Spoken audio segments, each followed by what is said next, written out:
Ang paglagapak ng nabasag na plato sa sahig ay kasabay ng pagtilapon ng puso ni Emilia. Ano ba? Tatanga-tanga ka talaga, Emilia. Bulyaw ni Aling Marites, ang may-ari ng karinderyang pinagtatrabahuhan niya. Ang matinis na boses nito ay tumarak sa kanyang tainga. Mas masakit pa sa mga tingin ng awa mula sa ibang mga customer. Napayoko si Emilia. Nanginginig ang mga kamay habang pinupulot ang bawat piraso ng bubog. Isang araw na sahod. Ang gamot ni Marco. Iyon ang mga salitang paulit-ulit na tumatakbo sa kanyang isipan. Hindi siya pwedeng mawalan ng trabaho. Hindi ngayon. Pasensya na po, ma'am. Hindi na po mauulit. Halos pabulong niyang sabi. Pigil ang luhang nagbabadyang tumulo. Dapat lang, kung hindi lang ako naawa sa mga anak mo. Hindi na tinapos ni Aling Marites ang sasabihin. Umismid ito at bumalik sa kaha. Bumalik si Emilia sa kusina. Ramdam ang bigat sa bawat hakbang. Ang amoy ng mantika at usok ay tila lalong nagpasikip sa kanyang dibdib. Habang naghuhugas ng sandamakmak na pinggan, ang kanyang mga mata ay napako sa maliit na telebisyon na nakasabit sa sulok ng kusina. Isang balita ang nakakuha ng kanyang atensyon. Isang pamilyar na mukha. Isang ngiting kailanman ay hindi niya malilimutan. Ang tinaguri ang wedding of the century sa pagitan ng business tycoon na si Javier de Dios at ng nag-iisang tagapagmana ng Alcaraz Group of Companies na si Katrina Alcaraz ay inaasahang dadaluhan ng mga pinakamalalaking pangalan sa mundo ng negosyo at politika. Nabitawan ni Emilia ang hawak na baso. Mabuti na lang at sa loob iyon ng lababo. Si Javier, ang kanyang Javier.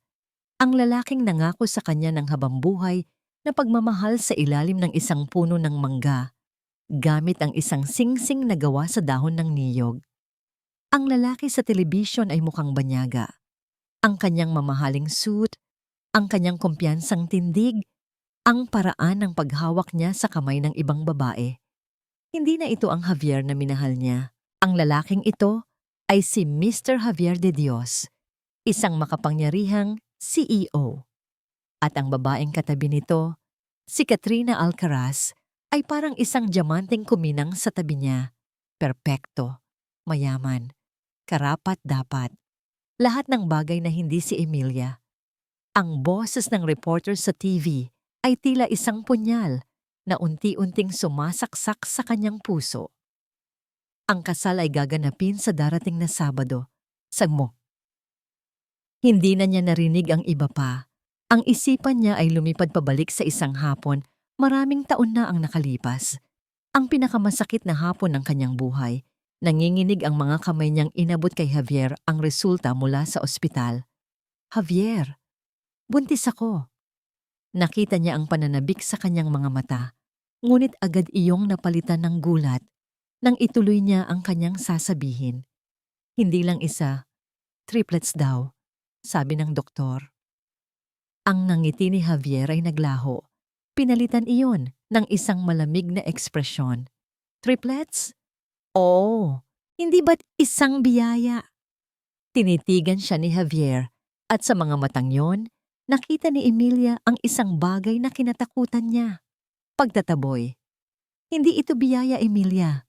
Malamig na sabi nito. Bawat salita ay parang yelo. Isa itong sumpa. Paano ko bubuhayin ang 4 na tao sa sahod ko? Paano ang mga pangarap ko? Ang karir ko? Pero, pamilya natin ito. Hindi. Pamilya mo. Problema mo. Huwag mo akong idamay dito. Iyon ang huling araw na nakita niya ito. Iniwan siya ni Javier nang walang kahit isang kusing, dala-dala ang 3 buhay sa kanyang sinapupunan at isang basag na puso. Hoy, Emilia! Tulala ka dyan! Magtrabaho ka! Ang sigaw ni Aling Marites ang nagpabalik sa kanya sa kasalukuyan. Mabilis niyang pinunasan ng isang takas na luha at nagpatuloy sa paghuhugas. Ngunit habang kinukuskus niya ang mga plato, ang kanyang mga mata ay nanatiling nakatitig sa screen. Nakita niya ang pagtawa ni Javier. Ang saya sa mga mata nito. At sa kaibuturan ng kanyang pagkatao, isang damdamin ang umusbong. Hindi lang lungkot, hindi lang sakit. Galit, isang nag-aapoy na galit. Matapos ang kanyang shift, halos gumapang si Emilia sa pagod pa uwi sa kanilang maliit na kwarto sa isang barong-barong. Dahan-dahan niyang binuksan ang pinto para hindi magising ang kanyang mga kayamanan. Doon sila, mahimbing na natutulog sa iisang banig. Si Marco, si Maria, at si Mateo. Ang kanyang tatlong anghel, ang kanyang lakas, ang kanyang lahat. Hinaplos niya ang noo ni Marco. Medyo mainit pa rin ito. Kailangan na talaga niyang maibili ito ng gamot bukas. Umupo siya sa gilid ng banig, pinagmamasdan ang mga payapang mukha ng kanyang mga anak. Sila ang bunga ng pag-ibig na ipinagkait at itinakwil. Sa loob ng maraming taon, tiniis niya ang lahat para sa kanila. Ang gutom, ang pagod, ang pangungutya. Pero ngayong gabi, habang sariwa pa sa kanyang isipan ang imahe ng marangyang buhay ni Javier, naramdaman ni Emilia na napuno na siya. Ang pagtitiis ay napalitan ng pagkasuklam. Ang pagsasakripisyo ay humihingi ng katarungan, hindi para sa kanya, kundi para sa tatlong batang ito na hindi man lang nakilala ang kanilang ama. Isang butil ng luha ang pumatak mula sa kanyang mata, ngunit hindi ito luha ng kalungkutan. Ito ay luha ng desisyon. Biglang nag-vibrate ang kanyang luma at basag na cellphone sa ibabaw ng isang kahon. Isang unknown number. Sino naman kaya ang tatawag sa kanya ng ganitong oras? Nag-aalangan man, ay sinagot niya ito. Hello? Isang sandali ng katahimikan. Pagkatapos ay isang boses ng lalaki ang tumugon. Kalmado, malalim, at formal. Isang boses na hindi nababagay sa mundo niya. Is this Mrs. Emilia Castillo? Tanong nito. May I speak with you regarding Javier de Dios? Napatulala si Emilia sa telepono. Ang pangalan ni Javier de Dios, binigkas ng isang hindi kilalang lalaki, ay parang bomba na sumabog sa loob ng kanyang maliit na silid. Ang kanyang mga anak ay mahimbing na natutulog, ngunit ang kanyang puso ay nagwawala sa kaba. Sa sino po sila? Pilit niyang tanong, nilakasan ng loob. Tumawa ng mahina ang lalaki, isang tawa na parang tunog ng milyong-milyong pera. Ang pangalan ko ay Alejandro Del Val at ako ang may-ari ng lahat ng alam kong kailangan mo para makita mo ang katarungang matagal mo nang inaasam. Kinabukasan, bandang tanghali, suot ni Emilia ang pinakamalinis niyang t-shirt at maong. Ang kanyang buhok ay maayos na nakatali, ngunit ang kanyang mga kamay ay nanginginig habang naglalakad siya papasok sa grand lobby ng The Imperial, ang pinakaprestihiyosong hotel sa buong Maynila. Siya ay parang isang tagpi-tagping damit na napadpad sa gitna ng isang painting ng ginto. Ang mga tao ay nagbubulungan at tinitingnan siya mula ulo hanggang paa. Ang pakiramdam ng pagiging iba ay nagpadagdag sa kanyang pagkabalisa. Sa dulo ng lobby, may isang babae na nakasuot ng corporate attire ang lumapit sa kanya. Miss Castillo, this way please. Hinintay na po kayo ni Sir Alejandro. Dinala siya sa isang private function room. Ang mesa ay yari sa salamin, ang mga upuan ay gawa sa leather, at ang buong silid ay nababalutan ng katahimikan at karangyaan. Doon nakaupo si Alejandro Del Val. Sa unang tingin, alam ni Emilia na hindi siya ordinaryong tao. Ang kanyang pamilyar na, ngunit hindi maabot na aura ay halos nagpakuba kay Emilia. Ang kanyang suit ay tila kasing halaga ng lahat ng pinagsama-samang taon ng pagtatrabaho niya. Malamig ang mga mata nito, ngunit ang paraan ng pagtingin nito sa kanya ay may pag-aaral at may bahid ng pagkaawa. Salamat at dumating ka, Emilia. Simula ni Alejandro, hindi man lang nagabalang tumayo. Ang kanyang boses ay nagpapahiwatig ng kontrol. Alam kong nagdududa ka, pero hayaan mong diretsahin na kita. Inilapag niya sa mesa ang isang makintab na folder. Alam ko ang lahat. Ang pagtataksil ni Javier, ang mga anak mo, Ang hirap na dinanas mo. Hindi ako nagkataon lang na kinuha mo. May koneksyon ako kay Javier. Ang puso ni Emilia ay kumabog ng mabilis. Koneksyon? Kaibigan niya ba kayo? Kaaway, sagot ni Alejandro. At ang isang salitang iyon ay nagdala ng kilabot sa likod ni Emilia. Matagal ko na siyang sinusubaybayan dahil sa isang issue, isang bagay na mas malalim pa kaysa sa ginawa niya sa'yo. At ikaw, Emilia, ang susi. Kinuha niya ang isang iPad at ipinakita ang isang larawan. Ang kasal ni Javier at Katrina. Tingnan mo, ang kasal na ito ay hindi tungkol sa pag-ibig.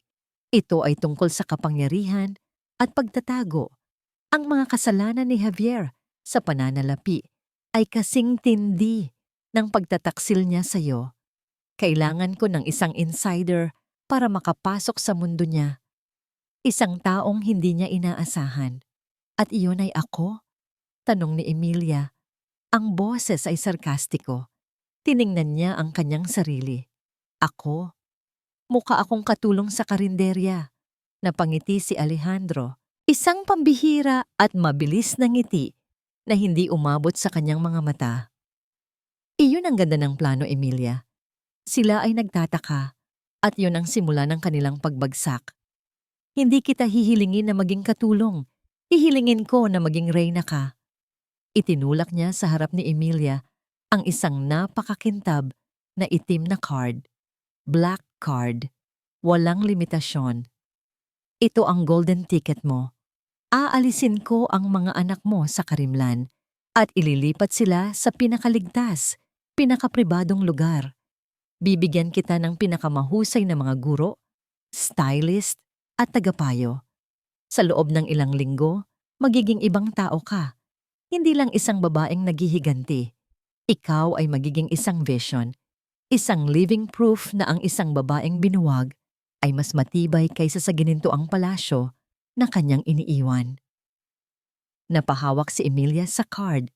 Ang metal ay malamig sa kanyang palad, ngunit ang isip niya ay nag-aapoy. Makakaya ko bang gawin ito? Ang kapalit? Tanong niya. Tiningnan si Alejandro sa mata. Sa gabi ng kasal, lilitaw ka bilang dating asawa ni Javier. Gagamitin mo ang iyong presensya para guluhin ang lahat.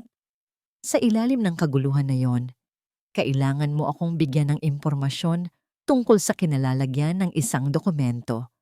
Isang dokumentong magbubunyag sa pagkakakilanlan ng taong isinakripisyo ni Javier para sa kanyang kasikatan.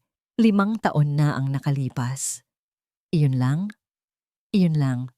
Sa sandaling makuha ko ang hustisya para sa taong yon, maging malaya ka na.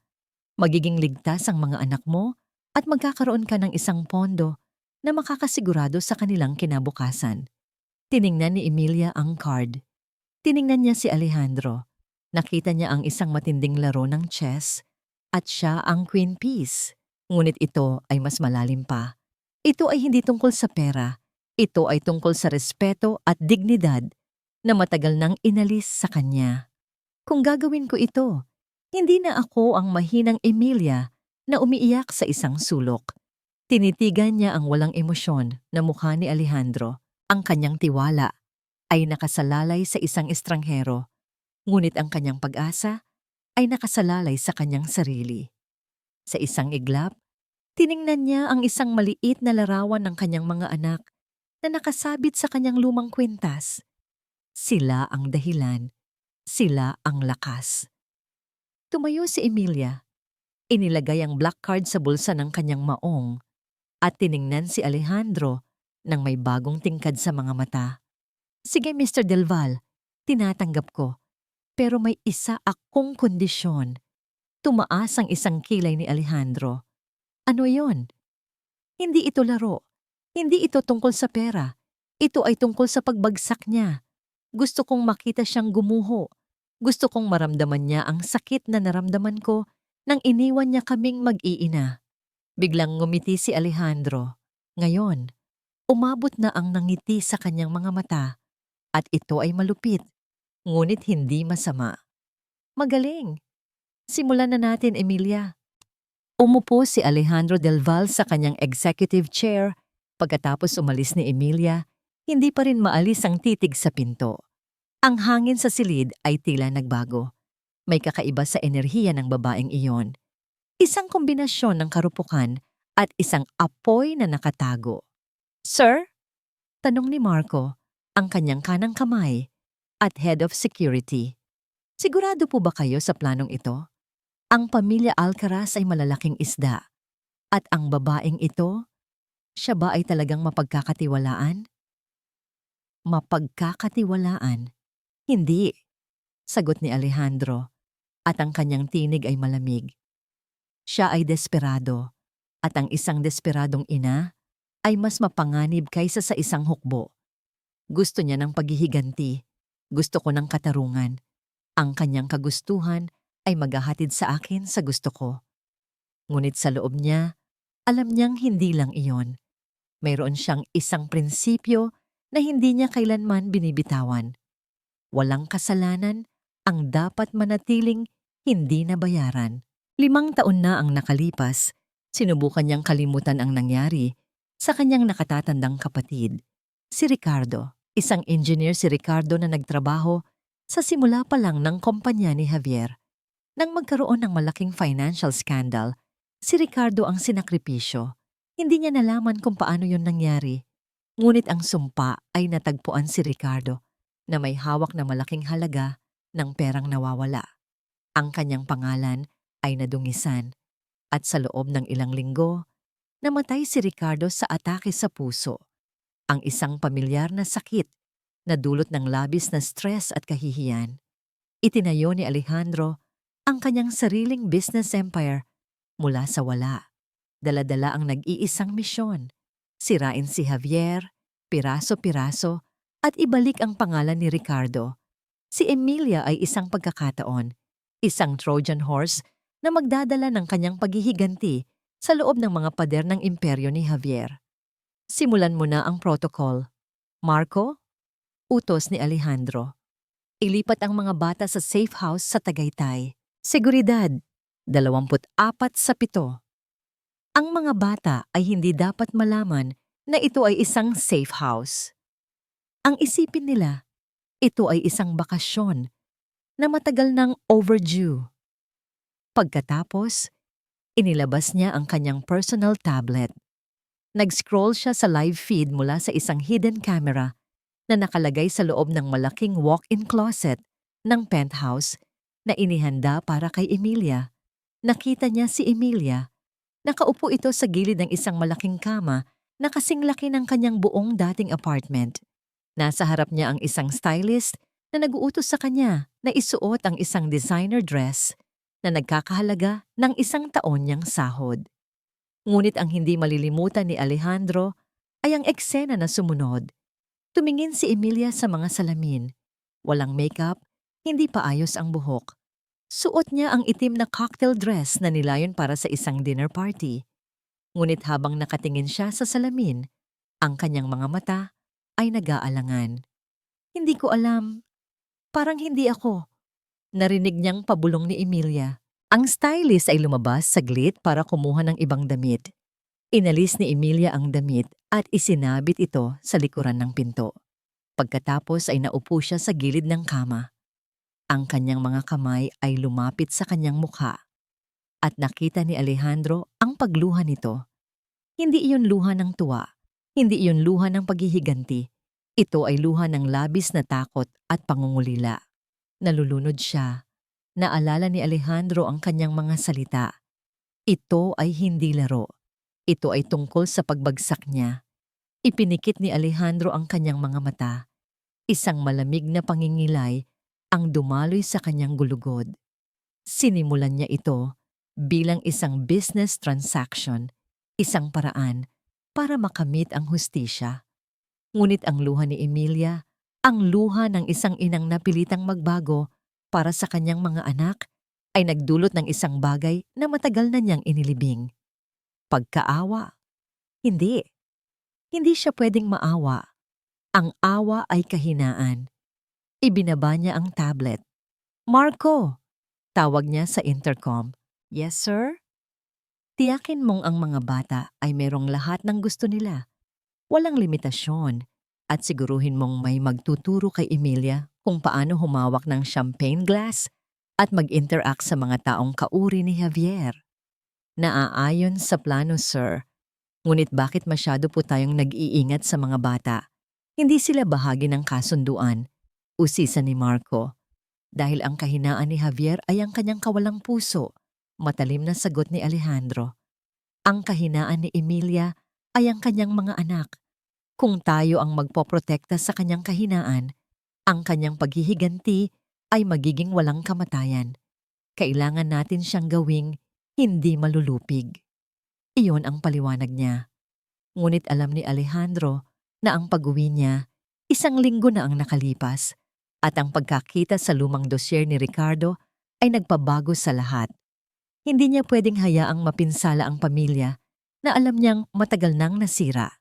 Kinagabihan, ipinatawag ni Alejandro ang kanyang Chief Intelligence Officer. Maghukay ka pa ng mas malalim sa kaso ni Ricardo Del Val, ang pinakamaliit na detalye na nawawala. Utos niya, "Sir, sinesiyasat na po namin ang kaso mula sa simula. At may nakita kaming isang kakaibang detalye na hindi na isalaysay sa report. Tila, ang lahat ng papeles ay ipinasa sa kumpanya ni Javier ng isang third-party lawyer." "Sino?" Putol ni Alejandro, at ang kanyang boses ay tila isang tigre na handang manakmal. Sir, ang abogado na humawak sa transfer ng mga paperwork ni Ricardo para itong planted evidence ay nagngangalang Javier de Dios. Imposible! Hindi niya pwedeng sarili niyang pangalanan ang gagamitin. Sigaw ni Alejandro, tumayo sa kanyang upuan. Hindi, sir. Ang middle name po. Ang abogado na yon ay si Javier de Dios y Alcaraz. Napalunok si Alejandro. Ang pangalan ni Katrina Alcaraz ay nasa marriage certificate ni Javier. Ngunit bakit ang kanilang mga apelido ay magkakonektado na noon pa man? Marco, suriin mo ang kanyang kasalukuyang nobya, si Katrina Alcaraz, at ang pamilya nito. Ngayon na, umuwi si Alejandro sa kanyang penthouse. Ang kanyang isip ay nagulo. Ang katotohanan ay mas malalim pa sa inaakala niya. Hindi lang nagtaksil si Javier kay Emilia. Hindi lang siya nagpabaya sa mga anak niya. Si Javier de Dios ay hindi lang isang business tycoon. Siya ay isang serial destroyer na mayroong koneksyon sa poderosong pamilya ni Katrina noon pa man. Ang pagpapakasal nila ay hindi lamang consolidation ng power. Ito ay collusion para itago ang mas malalaking krimen. Pinindot niya ang speed dial kay Emilia, ngunit nag-aatubili siyang magsalita. Paano niya sasabihin sa babaeng iyon na ang kanyang plano sa paghihiganti ay hindi lang tungkol sa pag-ibig, kundi tungkol sa kamay na bakal ng kapangyarihan? Paano niya sasabihin sa kanya na ang kanyang kinahaharap ay hindi lang ang kanyang dating asawa, kundi ang isang political dynasty? Naramdaman ni Alejandro ang bigat ng katotohanan. Si Emilia ay hindi isang Trojan horse. Siya ay isang hostage sa isang labanan na mas malaki kaysa sa kanila. Emilia, bulong niya sa sarili habang nakatitig sa skyline ng Maynila. Ang iyong paghihiganti ay hindi lang para sa iyo. Ito ay para sa amin. Isang gabi, nakatayo si Emilia sa harap ng isang salamin na kasing laki ng dingding. Hindi niya nakilala ang sarili.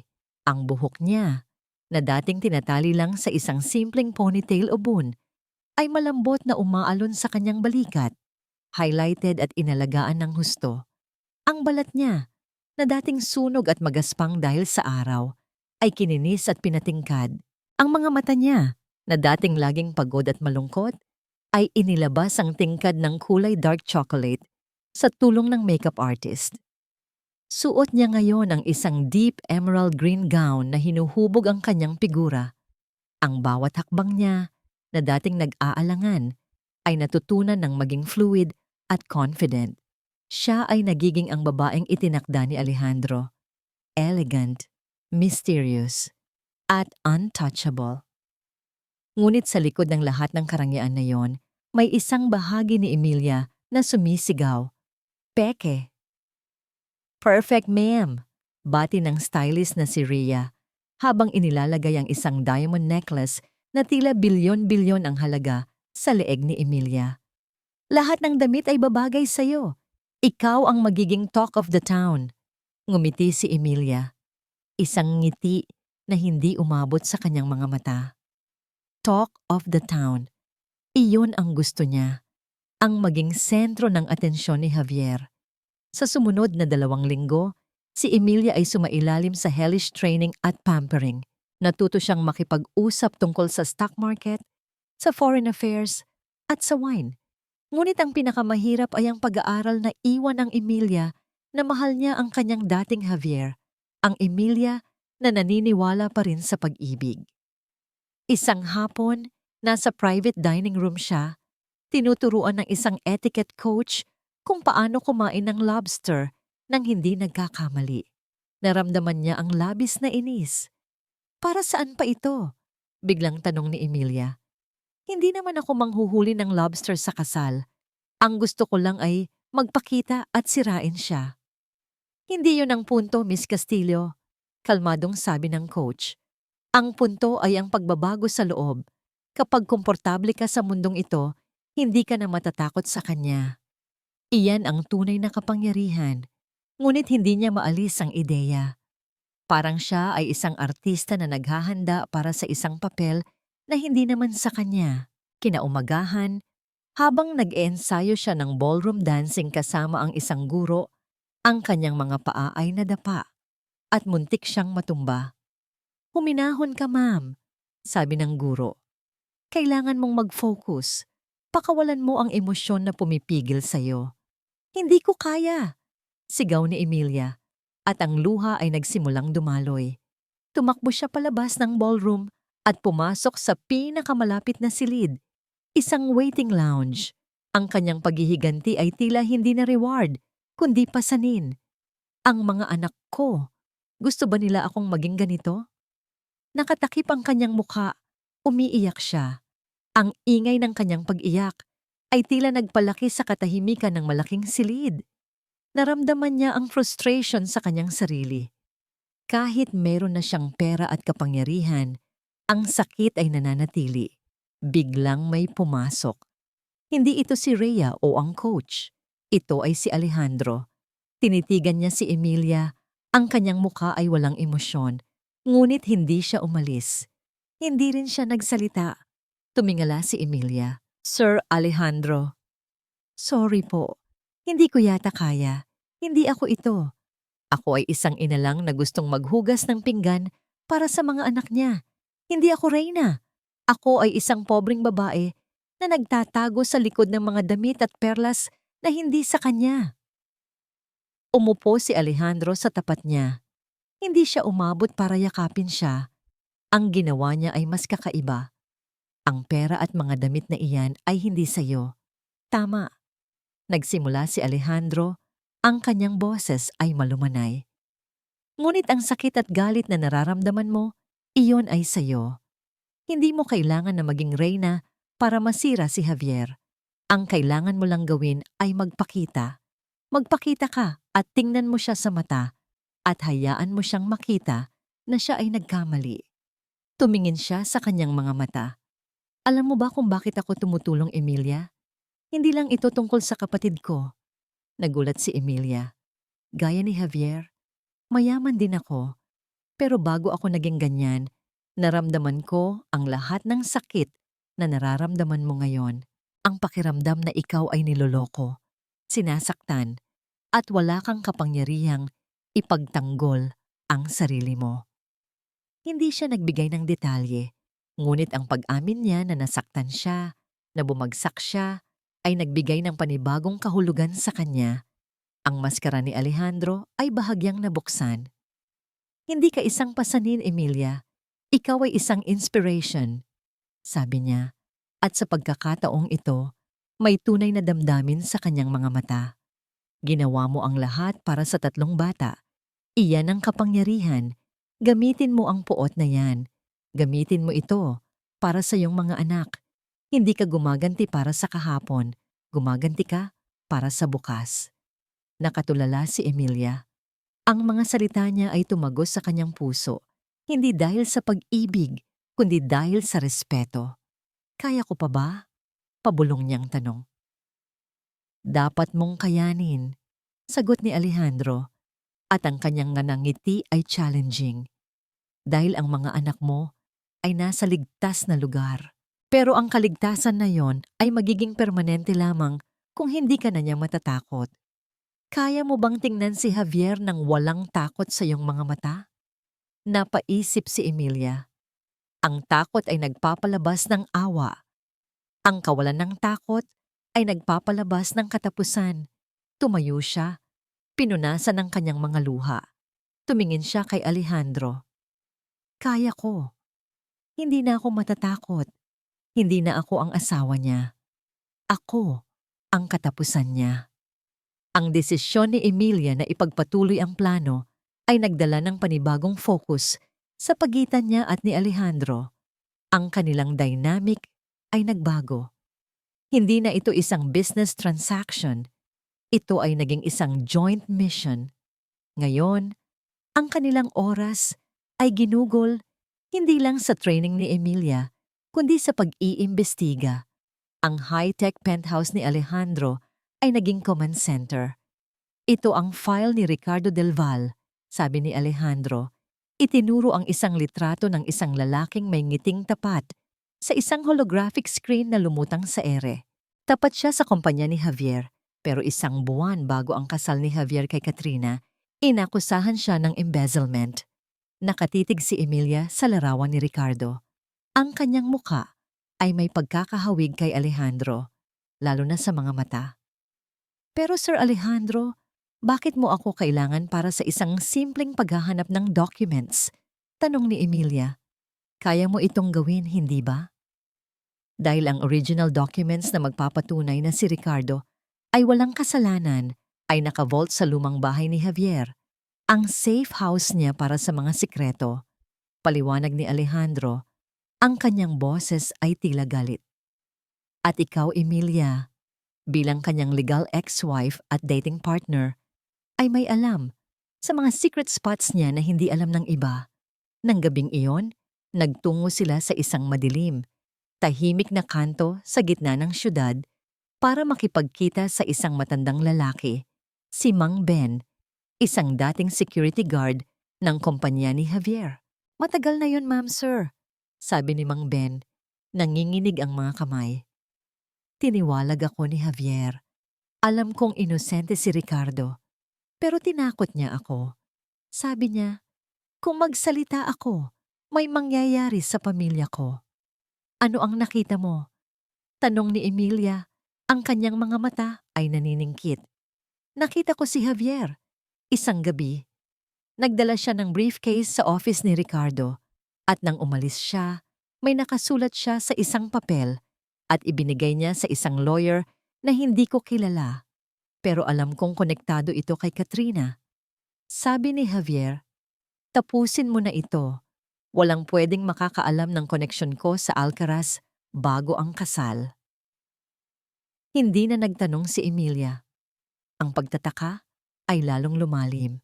Ang koneksyon ni Javier at Katrina ay mas matanda pa kaysa sa inaakala niya. Habang nagmamaneho sila pabalik sa penthouse, isang itim na kotse ang biglang sumusunod sa kanila.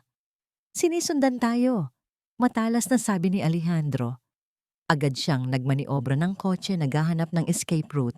Kinabahan si Emilia. Sino sila? Si Javier? Oo, alam na niyang kumikilos ka, sagot ni Alejandro. Kalmado ngunit may focus sa kanyang boses. Ang pagpapakita mo sa charity event ay nagdulot ng gulo. Hindi niya magugustuhan na nagiging elegant ka. Ang kanilang kotse ay pumasok sa isang masikip na side street. Ang tensyon ay bumalot sa kanila. Ang kanilang mga katawan ay nagkadikit sa bawat turn ng kotse.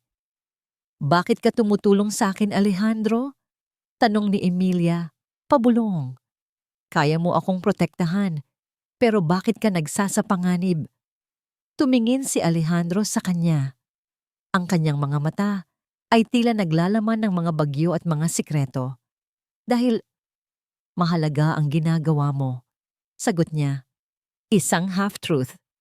Sa wakas, naiwan nila ang sumusunod na kotse. Huminto sila sa isang underground parking lot. Ang kanilang hininga ay mabigat. Sa gitna ng katahimikan at adrenaline rush, napatingin si Emilia sa mga labi ni Alejandro. Sa ilalim ng dim lights, ang kanyang muka ay parang inukit mula sa bato. Malakas, ngunit may bakas ng sakit. Hindi niya alam kung paano nangyari, ngunit ang kanyang kamay ay lumipad at humawak sa pisngi ni Alejandro. Ang init ng kanyang balat ay tila nagpapawi sa lamig ng lalaki. Si Alejandro ay nagulat, ngunit hindi niya ito tinabig. Sa halip, sinara niya ang kanyang mga mata. Naramdaman ang paghawak ni Emilia. Ang dami mong sinakripisyo, bulong ni Emilia. Hindi lang ako ang nasaktan dito. Bumukas ang mga mata ni Alejandro. Binitawan niya ang steering wheel at sinakop ang mga labi ni Emilia. Ang halik ay hindi magiliw o romantic. Ito ay desperate. Isang halik na nagpapalabas ng frustration, pain, at isang unspoken promise na sila ay magkasama sa gulo na ito. Nang humiwalay sila, ang kanilang mga noo ay nagdikit. Ang kanilang mga mata ay nagtitigan sa dilim. Huwag mong tanungin muli kung bakit, bulong ni Alejandro. Magsimula na tayong magtrabaho. Sa lalong madaling panahon, inabot ni Emilia ang kanyang handbag at naramdaman niya ang vibration ng kanyang cellphone. Isang mensahe mula sa intelligence team ni Alejandro. Binasa ito ni Alejandro. Ang kanyang mukha ay naging puti. Ang adrenaline ay napalitan ng pure shock. Ano? Tanong ni Emilia, kinakabahan. Ibinigay ni Alejandro ang telepono kay Emilia. Ang teksto ay short at straight to the point. Ricardo Del Val's only surviving relative, Alejandro Del Val. Javier did not just steal his money. Javier stole a part of my family's future, my inheritance. He did it because Ricardo was a potential threat to his planned consolidation with Alcaraz. The man you are trying to destroy is the man who killed my brother. Si Ricardo Del Val ay hindi lang employee ni Javier. Siya ay ang kapatid ni Alejandro. Ang halik na yun. Iyon ay hindi lang chemistry. Iyon ay destiny. 3 araw na lang bago ang tinaguriang wedding of the century. Ang grand engagement party para kina Javier de Dios at Katrina Alcaraz ay ginaganap sa pinakatuktok ng isang skyscraper. Ang hangin ay mabigat sa halimuyak ng mamahaling perfumes at ang tunog ng classical music ay nagdaragdag sa tension. Nakatingin si Emilia sa kanyang refleksyon. Suot niya ang isang deep magenta gown na may malaking slit. Ang diamond earrings at necklace ay nagdagdag sa tingkad ng kanyang kagandahan. Siya ay may hawak na isang crystal clutch at ang kanyang mukha ay stoic at unreadable. Ready, Emilia? Tanong ni Alejandro na nakatayo sa likuran niya. Suot niya ang isang black tuxedo at mukhang isang Greek god. Ang kanyang mga mata ay nanunubok, puno ng pag-aalala at admiration. Hindi ako lumabas ng lungga para lang matakot, Alejandro. Sagot ni Emilia, at ang boses niya ay matatag. Sa sandaling ito, ang ghost ni Ricardo ay nasa pagitan nila. Ang kanilang misyon ay mas malalim na ngayon. Tandaan mo, Emilia, huwag kang gagawa ng scene. Ang iyong presensya lang ang magpapabagsak sa kanya. Gusto nating makita nila ang fear sa kanilang sarili, hindi ang satisfaction sa atin. Tumango si Emilia. Pumasok sila. Ang katahimikan ay tila bumaba ng 5 degree nang pumasok si Emilia at Alejandro. Ang lahat ng gossips at chismisan ay huminto. Ang mga matataas na personalidad ay tila nakita ang isang apparition. Naglakad si Emilia. Ang bawat hakbang ay matatag at graceful. Ang kanyang mata ay hinahanap lamang ang isa at doon, sa gitna ng silid, nakita niya si Javier. Si Javier na umiinom ng champagne ay muntik nang mabasag ang kanyang baso. Ang kanyang bibig ay nakabukas. Ang kanyang mga mata ay nag-aapoy sa shock at duda. Nasa tabi niya si Katrina Alcaraz. Ang mukha ni Katrina, na dating may smug smile, ay biglang naging hostile. Lumapit si Emilia at Alejandro sa kanila. Javier, bati ni Alejandro, walang emosyon. Sana ay maayos ang iyong party.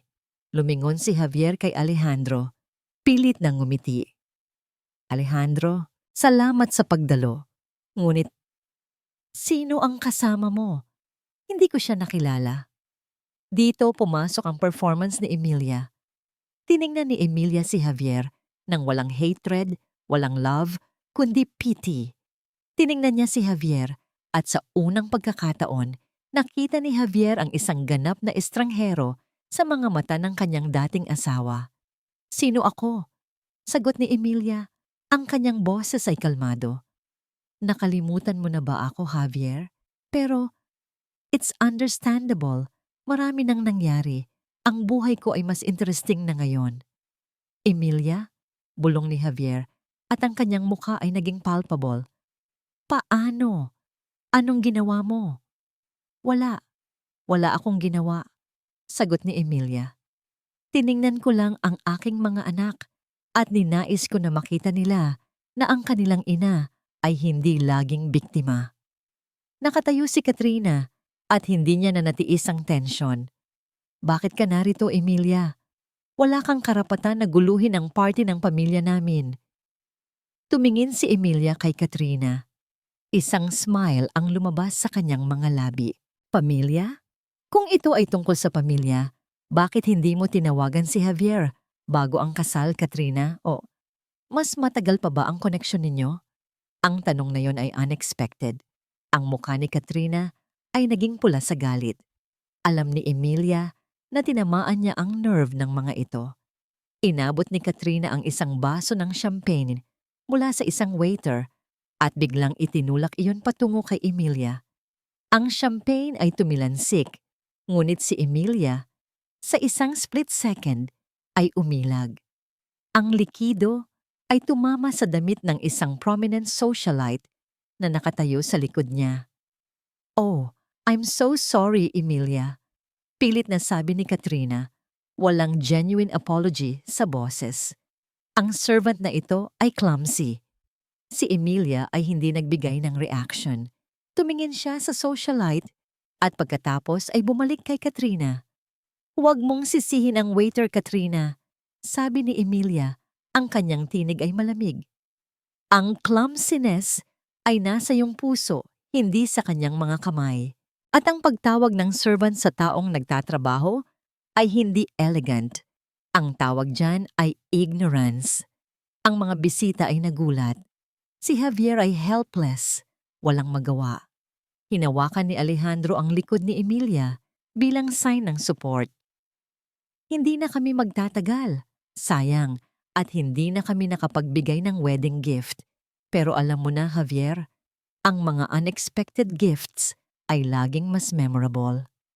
Umalis sila. Sa likuran nila, si Javier ay nag-aalangan, punong-puno ng duda at galit. Nang makalabas sila, si Emilia ay huminga ng malalim. Ginawa ko yon, Alejandro. Ginawa ko. Mahusay. Ngayon may alam na tayo. Sabi ni Alejandro, ang kanyang boses ay tila dark. Tiningnan mo ang kanilang mga mukha. Sila ay natatakot. Pero ang takot ay magdadala ng counter-attack. Kailangan nating makuha ang document bago magsabado. Hindi nagkamali si Alejandro. Kinabukasan ang media ay nabalot ng chismis tungkol sa unexpected appearance ni Emilia sa engagement party. Ang mga headlines ay nagtatanong, sino ang babae sa tabi ni Alejandro Del Val? Ang dating asawa ba ni Javier de Dios ay nagbabalik para sa paghihiganti? Sa kanilang safe house sa Tagaytay, si Emilia at Alejandro ay nagpaplano. Sinubukan na nilang galawin ang mga bank account mo, Emilia. Sabi ni Alejandro, ang mga mata ay nakatitig sa screen na nagpapakita ng encrypted transactions. Sinubukan nilang itigil ang financial flow sa mga anak mo, pero nauna na tayo. Hindi lang iyon, sabi ni Emilia. Ang kanyang mukha ay seryoso. Tawag ako ng tawag ng dating katrabaho ko. Sabi niya, may nagtatanong-tanong sa barong-barong, naghahanap ng impormasyon tungkol sa mga bata. Ang threat ay real. Si Javier at Katrina ay hindi naglalaro. Kailangan nating ilipat ang mga bata, desididong sabi ni Alejandro. Huwag, mag-aalala sila. Hindi na ako aalis. Magtatago na lang ako. Pakiusap ni Emilia. Hindi ka na pwedeng magtago, Emilia, at hindi na rin ako. Ang tanging paraan para maging permanent ang kaligtasan nila ay kung makikita nila na ikaw ay malakas at walang takot. Paliwanag ni Alejandro. Sa hapon na yon, umuwi si Alejandro sa safe house. Ang security ay mas mahigpit na ngayon. Nadatnan niya si Emilia na naglalaro ng board game kasama ang mga bata. Ang mga bata ay masaya. Si Marco, ang may sakit noon, ay tumawa ng malakas. Papa Alejandro! Sigaw ni Mateo. Ang mga bata ay tinatawag siyang Papa Alejandro at hindi iyon scripted. Sila ay natural na attached sa kanya. Kumusta, Mateo? Tanong ni Alejandro ngumiti. Ang ganda rito. Bakasyon na pala tayo araw-araw, sabi ni Maria. Tiningnan ni Alejandro si Emilia at may spark ng pagkakaunawaan sa pagitan nila. Umupo si Alejandro at ang mga bata ay lumapit. Si Marco, ang pinakatahimik, ay nagbigay ng isang drawing kay Alejandro. Ano ito, Marco? Ikaw, bulong ni Marco. Ikaw ang superhero namin. Napangiti si Alejandro. Ang ngiti ay genuine at hindi niya ito nakontrol. Ang ice wall na nakapalibot sa kanyang puso ay unti-unting natutunaw. Matagal na siyang naging bilyonaryo, ngunit ngayon lang siya naging isang tao. Salamat, Marco, sabi ni Alejandro. Pero ang superhero ninyo ay ang inyong ina. Kinaumagahan, habang nag-iimbestiga sila, may natanggap na balita si Alejandro. Sir, may mga tao na nag-aalok ng pera sa mga kapitbahay ni Emilia. Humihingi ng old photos at video clips niya. Gusto nilang sirain ang image niya, sabi ng isang assistant. Tumayo si Alejandro. Tama. Ang weakness ni Javier ay ang perfection. Kung hindi niya kayang sirain ang present ni Emilia, sisirain niya ang past nito. Huwag kang mag-alala, Emilia, sabi ni Alejandro at ang kanyang mga mata ay nag-aapoy. Hindi nila yon magagawa. Nang gabing iyon, nagtungo si Emilia at Alejandro sa private gym ni Alejandro. Si Emilia ay nag-training ng self-defense kasama ang isang coach. Nang umalis ang coach, si Emilia ay umupo, pawisan at pagod. Si Alejandro ay nasa tabi niya. Alam ko na ang plan nila, Emilia, sabi ni Alejandro. Gusto nilang ilabas ang mga lumang larawan at mga chismis sa social media para sirain ka. Kailangan nating gawing imbento ang lahat ng yon. Paano? Kailangan mong maging mas mauna kaysa sa kanila. Paliwanag ni Alejandro. Isang interview. Kailangan mong mag-confess. Mag-confess ka na ang lahat ng yon ay tunay. Ano? Tunay na mahirap ka. Tunay na ikaw ay isang dating asawa na iniwan na walang pera at may mga anak. Tanggapin mo ang nakaraan mo. Ang iyong pag-amin ay magpapabago sa kanilang plano. Sabi ni Alejandro, hindi ka nila kayang sirain kung ikaw na mismo ang sumisira sa sarili mo. At kapag natapos na ang laban, ang story mo ay magiging story ng resilience. Tiningnan ni Emilia si Alejandro. Ang kanyang strategy ay brilliant, ngunit risky. Bakit mo ito ginagawa, Alejandro? Tanong ni Emilia. Hindi mo kailangan na maging hero ko. Hindi mo kailangan na maging Papa Alejandro ng mga anak ko. Lumapit si Alejandro. Ang kanilang mga mukha ay magkalapit. Ang kanilang mga puso ay nagdudugtong. Hindi ko alam, bulong ni Alejandro. Marahil, nakita ko sa iyo ang pamilya na ninakaw sa akin. Marahil, ikaw ang hustisya na hinahanap ko. Kring! Kring! Ang telepono ni Alejandro ay tumunog. Si Marco. Sir, may balita po. May nag-report na nakita nila ang safe house natin sa Tagaytay. May mga unknown men na nagtatanong-tanong. Napahawak si Emilia sa kanyang dibdib. Paano? Tiningnan ni Alejandro ang kanyang telepono. Hindi niya alam kung paano siya na-trace. Nag-iisip siya. May leak ba? Hindi na tayo safe dito, Emilia, sabi ni Alejandro. Kailangan nating umalis ngayon. Pero ang mga bata, wala silang gagawin sa mga bata. Ang gusto nila ay ako, sabi ni Alejandro. Huwag kang mag-alala. Ang security ay nasa lugar. Kailangan lang nating dalawa na magtago. Ang huling plano ay mas mabilis na nating gagawin. Ang kanilang pagtakas ay swift at chaotic. Sa loob ng limousine, si Emilia at Alejandro ay hindi nag-uusap. Ang fear ay mas matindi kaysa sa adrenaline. Kinalaban mo ang system, Emilia.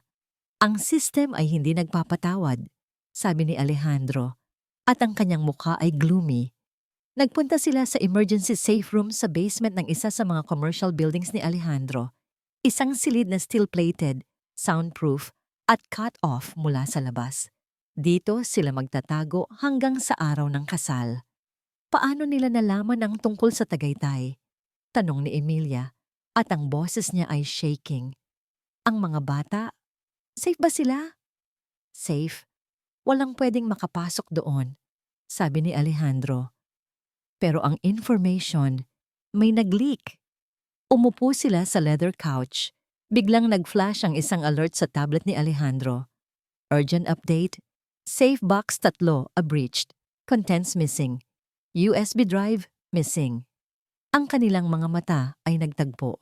Ang kanilang master plan ay nakasalalay sa USB drive na naglalaman ng hard evidence laban kay Javier. Hindi! Sigaw ni Emilia tumayo. Ang kanyang mukha ay naging puti. Ang ebidensya na wala na. Wala na tayong hawak. Si Alejandro ay nanatiling still. Ang shock ay tila frozen sa kanyang mukha. Hindi ito pwedeng mangyari. Bulong niya. Nag-umpisa ang duda sa puso ni Emilia. Ang fear ay naging paranoia. Kailangan kong umalis, Alejandro. Sabi ni Emilia, ang kanyang tinig ay may coldness na hindi niya narinig. Tapos na. Hindi ko kayang ipagsapalaran ang buhay ng mga anak ko para sa personal vendetta mo. Hindi ito personal vendetta, sabi ni Alejandro at tumayo. Ito ay katarungan. Alam mo ang ginawa niya kay Ricardo? Alam mo ang ginawa niya sa'yo.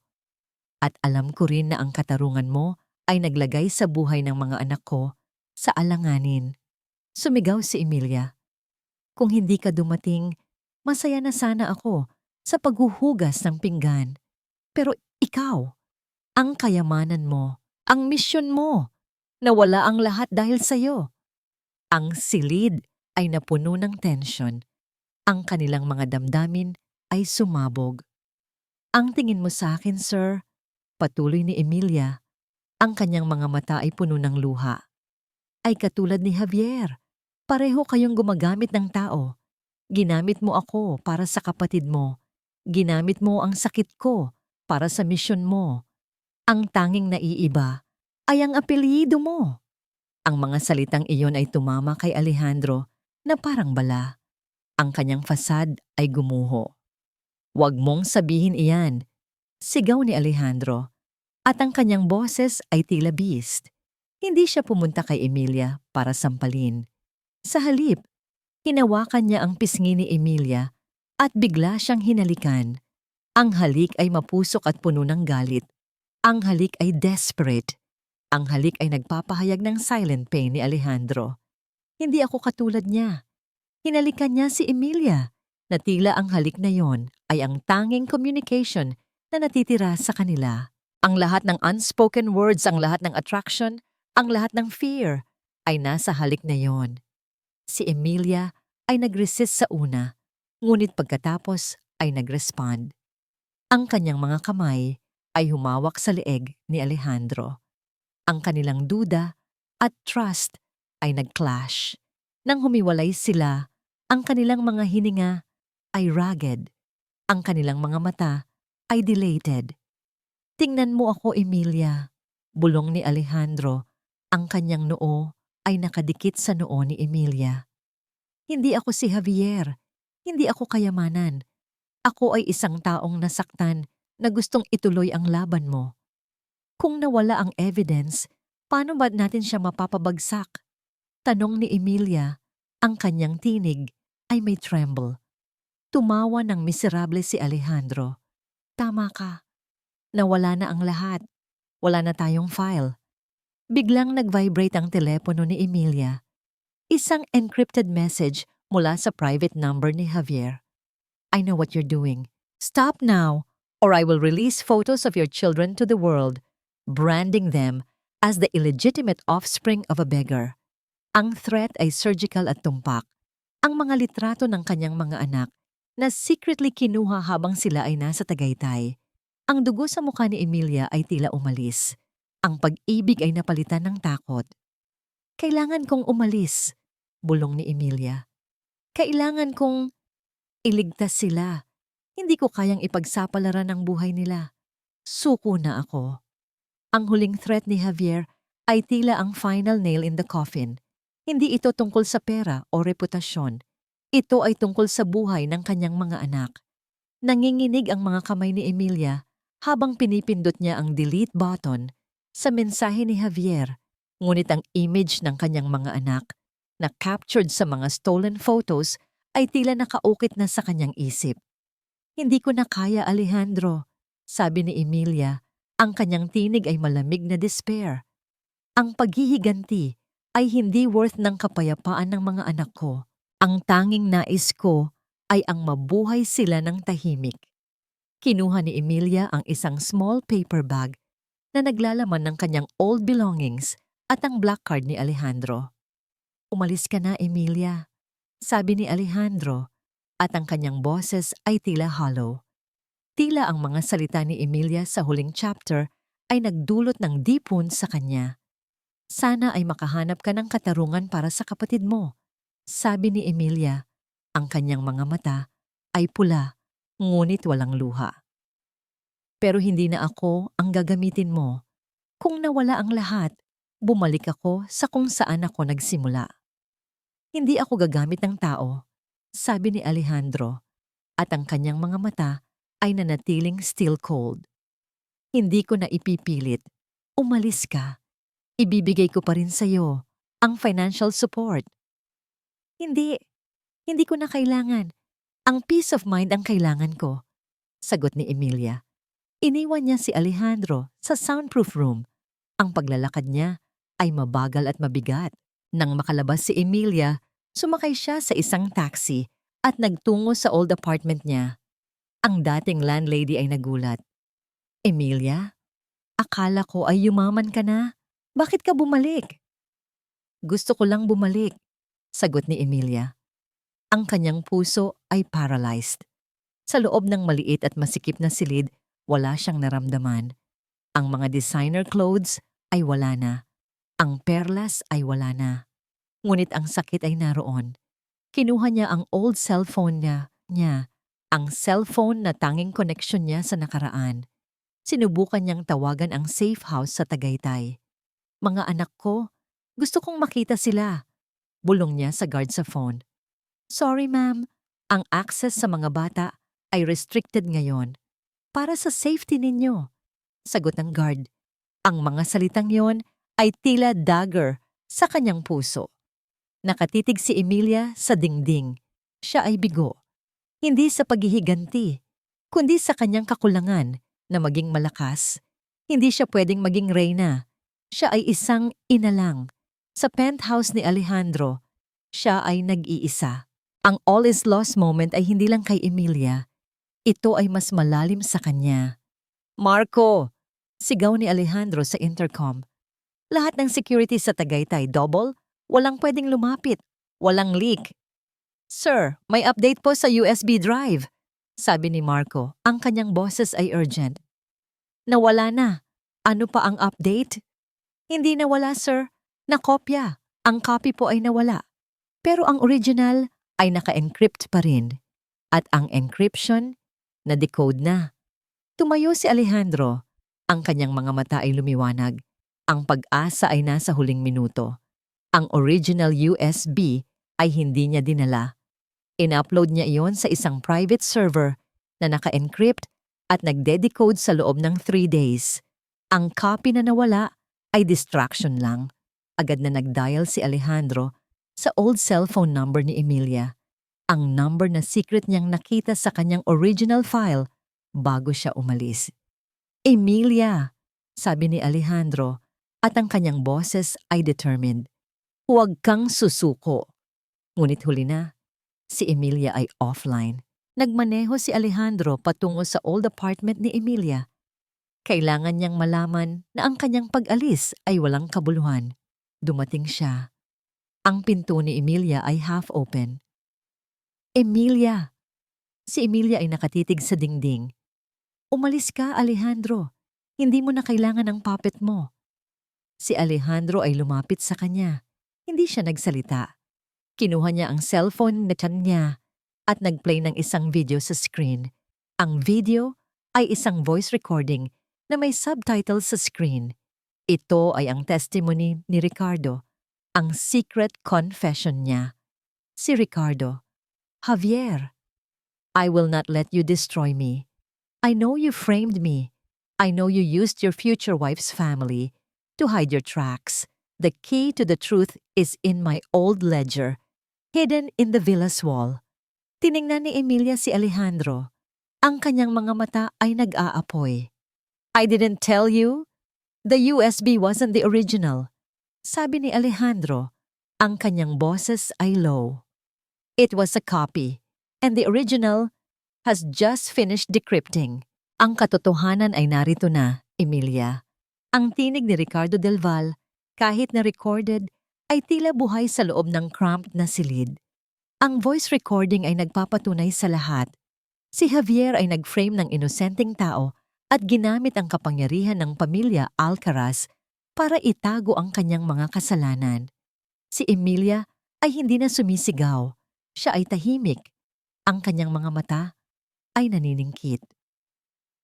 Ang ledger, bulong ni Emilia. Ang ledger ang kailangan natin. Ang ledger na yon ay ang missing piece ng puzzle. Sabi ni Alejandro, ang kanyang boses ay calm at firm. Ang recording ni Ricardo ay nagpapahiwatig na mayroon itong mga detailed entries ng lahat ng transactions na niloko ni Javier. Tiningnan ni Emilia si Alejandro. Ang duda ay wala na. Ang tiwala ay buo na. Alam ko kung saan ang old villa, sabi ni Emilia. Noong buntis ako, dinala niya ako roon. Mayroon siyang isang old map na nakalagay sa ilalim ng isang loose tile sa fireplace. Ang despair ni Emilia ay napalitan ng pure determination. Ang labanan ay hindi tapos. Ito ay nagsisimula pa lang. Ngayon, kailangan nating kunin iyon, sabi ni Alejandro. Ang kasal ay bukas. Hindi na tayo pwedeng mag-antay. Sa sumunod na 2 oras, sila ay nagplano. Ang kanilang dynamic ay flawless. Si Emilia ay naging ang insider na kailangan ni Alejandro. Sa gabi ng kasal, ang security ay focus sa hotel. Ang old villa ay empty. Paliwanag ni Emilia. Kailangan nating mag-split. Hindi. Hindi tayo pwedeng mag-split. Sagot ni Alejandro, mabilis. Masyado nang risky. Tayo ay magkasama sa lahat ng ito. Nang gabing iyon, nagtungo sila sa old villa ni Javier. Ito ay nasa labas ng syudad, abandonado at creepy. Si Emilia ay naka-black jeans at hoodie. Si Alejandro ay may tactical vest. Hindi sila mukhang bilyonaryo at socialite. Sila ay mukhang team na handang lumaban. Sa loob ng villa, ang hangin ay mabigat sa alala at alaala. Si Emilia ay tumingin sa sala, kung saan niya nakita ang map ni Javier. Doon, sabi ni Emilia, itinuro ang isang stone fireplace. Hinukay ni Alejandro ang loose tile sa fireplace. Ang kanyang mga kamay ay malakas at steady. Ang metal scraping ay tanging tunog sa katahimikan. At doon, nakita nila ito. Isang lumang journal na may leather cover, ang Ricardo Del Val's ledger. Sa sandaling hawak na nila ang ledger, biglang may nagsindi ng ilaw. Masyado kayong clumsy para sa mga business people, sabi ng isang matinis na boses. Si Katrina Alcaraz. Nakasuot siya ng wedding veil at simple white dress. Mukha siyang demonyo na naghihintay. Mayroon siyang 2 bodyguards sa likuran. Hindi ko akalain na maganda kang maglaro, Emilia. Ngiti ni Katrina. Ngunit ang nangiti niya ay puno ng venom. Hindi ka pa rin mali na naguhugas ng pinggan. Alam ko na ang lahat, Katrina, sabi ni Emilia. Ang kanyang boses ay matatag. Alam ko ang koneksyon mo kay Javier noon pa man. Alam ko na ang kasal ay cover-up lang. Alam ko na si Ricardo ay inosente. Tumawa si Katrina. At ano ngayon? Nawala na ang video mo. Sino ang maniniwala sa voice recording na yan? Hearsay. Ang ledger na yan ay easily dismissible sa court. Mali ka, sabi ni Alejandro. Lumapit. Ang ledger na yan ay patunay sa financial conspiracy na nilikha ni Javier at ng pamilya mo. Ito ay patunay na pumatay kay Ricardo at ito ay sapat na patunay para sirain ang reputasyon mo at ng pamilya mo. Kunin ninyo ang ledger, sigaw ni Katrina. Ang 2 bodyguards ay sumugod. Si Alejandro ay mabilis at trained. Nakipaglaban siya. Si Katrina ay lumapit kay Emilia. Sasampalin niya si Emilia. Ikaw, babae, sinira mo ang dream wedding ko. Ngunit si Emilia ay hindi na nagpapaapi. Hinawakan niya ang kamay ni Katrina at iniikot ito. Ang dream wedding mo ay napatay noong nagtaksil ka kay Ricardo. Sigaw ni Emilia. Itigil mo na yan. Sigaw ni Javier. Pumasok sa silid. Too late. Ang bodyguards ay na-neutralize ni Alejandro. Huli na ang lahat, Javier. Sabi ni Alejandro, hawak ang ledger at ang recording device. Tapos na ang game. Hindi pa. Hindi pa tapos. Sigaw ni Javier. Umalis na tayo, Emilia. Sabi ni Alejandro. Naglakad sila palabas. Iniwan si Javier at Katrina sa dilim. Ang kanilang galit at kawalan ay tanging ilaw sa silid. Ang araw ng kasal ay dumating. Ang hotel ballroom ay pinalamutian ng libu-libong puting rosas at crystal chandeliers. Lahat ng powerful figures ng Maynila ay naroon. Si Javier de Dios, na nakasuot ng custom-made sido, ay nakatayo sa dulo ng aisle kasama si Katrina Alcaraz, na nakasuot ng wedding gown na tila worth ng isang maliit na bansa. Ang lahat ay perpekto at fairy tale-like. Ngunit sa likod ng grand facade na yon, may tensyon na umaaligid. Si Javier ay nakatingin sa pinto, nag-aalala. Alam niya na ang kalaban ay darating. Ang seremonya ay nagsimula. Ang music ay solemn at calm. Ang pari ay nagtanong sa huling clerical question.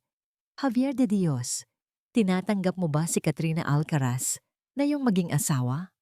Opo, sagot ni Javier. Ngunit ang kanyang boses ay halos hindi marinig. Ang pari ay lumingon kay Katrina. Katrina Alcaraz, tinatanggap mo ba si Javier de Dios na iyong maging asawa? Opo, sagot ni Katrina. Fierce ang mga mata. At sa huli, ang dreaded question. Kung mayroon man sa inyo na tumututol sa kasal na ito, magsalita na ngayon o manahimik na magpakailanman. Ang silence ay deafening. Biglang bumukas ang church door. Hindi ito dahan-dahan. Ito ay dramatiko. Ang lahat ng mata ay napalingon. Doon nakatayo si Emilia. Hindi siya nakasuot ng white. Hindi siya nakasuot ng pastel. Siya ay nakasuot ng isang blood-red satin gown na halos sumunog sa mga puting rosas at white lights. Ang kanyang dignidad ay nakaprint sa kanyang mukha. Ang lahat ay nagulat. Si Javier ay namutla. Si Katrina ay nag-apoy sa galit. Ito na, ang climax. Naglakad si Emilia. Ang bawat hakbang ay lakas at tapang. Ako, sabi ni Emilia. Ang kanyang boses ay malakas at matatag. Walang bakas ng lungkot o awa. Ako, si Emilia Castillo, ang legal ex-wife ni Javier de Dios, ay tumututol. Ang chaos ay nagsimula. Ang mga bisita ay nagtayuan. Sino ang nagpapasok sa babaeng iyan dito? Sigaw ni Katrina at lumabas siya sa aisle para harangin si Emilia. Katrina, manahimik ka, utos ni Javier. Wag, Javier. Ilang beses mo ba siyang hahayaang sirain tayo? Si Emilia ay hindi na nakipag-argumento. Ang kanyang trabaho ay hindi ang makipag-usap. Inilabas ni Emilia ang kanyang cellphone. Ang earpiece niya ay konektado sa main sound system ng ballroom. Pindot. Ang music ay napalitan ng voice recording. Ang voice recording ni Ricardo Del Val.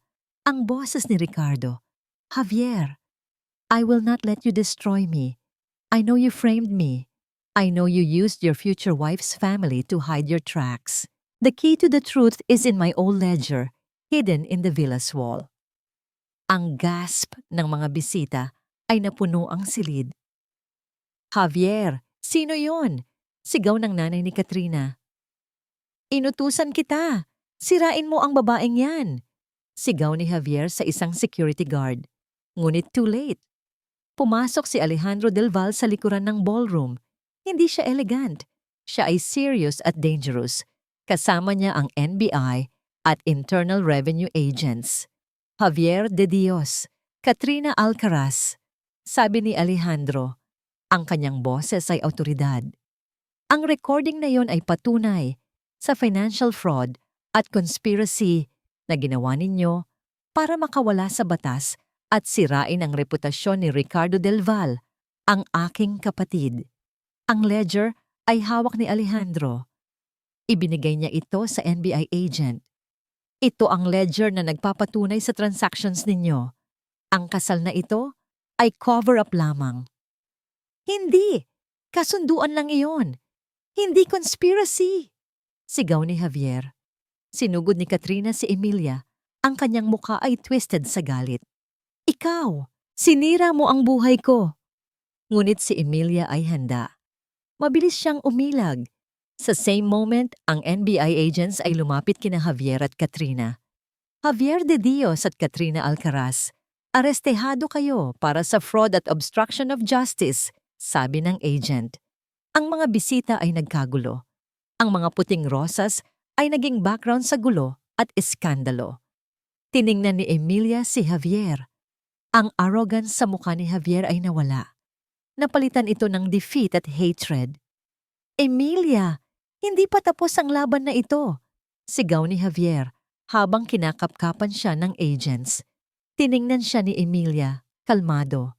Ang kanyang paghihiganti ay tapos na. Tapos na, Javier, sabi ni Emilia. Ang kanyang boses ay malambing ngunit matatag. Ang laban ko ay para sa kinabukasan ng mga anak ko. At ngayon, panalo na sila. 3 buwan na ang nakalipas mula ng kasal ng eskandalo ni Javier de Dios at Katrina Alcaraz. Ang media frenzy ay humupa na. Si Javier at Katrina ay nahaharap sa mahabang trial dahil sa financial crimes at conspiracy. Ang kanilang empire ay gumuho. Si Emilia Castillo ay nakatayo sa pintuan ng kanyang sariling tindahan. Hindi na ito karinderya. Ito ay isang maliit at cozy na bake shop na pinangalan ng Ang Tatlong Bituin, The 3 Stars, hango sa kanyang 3 anak. Ang amoy ng bagong bakit na pandesal at chocolate cake ay nakakawala ng pagod. Sa tulong ng financial aid ni Alejandro, na ipinalipat niya sa isang foundation para sa mga single mothers bilang sign na ang kanyang tagumpay ay hindi personal. Itinayo ni Emilia ang kanyang dream. Ma'am Emilia, may order po sa table 5, sabi ni Jenny, ang kanyang sales assistant. Ngumiti si Emilia. Ang ngiti niya ay tunay na ngayon. Hindi na siya reyna ng paghihiganti. Siya ay reyna ng kanyang sariling buhay. Kinaumagahan, habang inaayos ni Emilia ang mga cupcakes, isang lumang kotse ang huminto sa labas. Hindi ito luxury car, isang classic pickup truck. Bumukas ang pintuan at lumabas si Alejandro Del Val.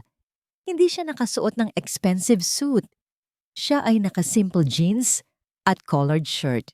Ngumiti si Emilia.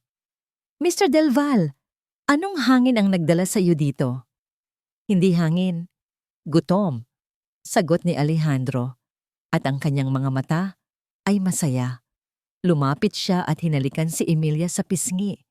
Ang simplicity ng kanilang interaction ay nag-iwan ng kilig. Ang cookies ninyo, ang pinakamasarap sa mundo, sabi ni Alejandro. Salamat, pero hindi mo na kailangan na magpanggap na nagugutom para lang makita ako. Hindi na pagpapanggap ito, Emilia. Totoo na ito, sabi ni Alejandro.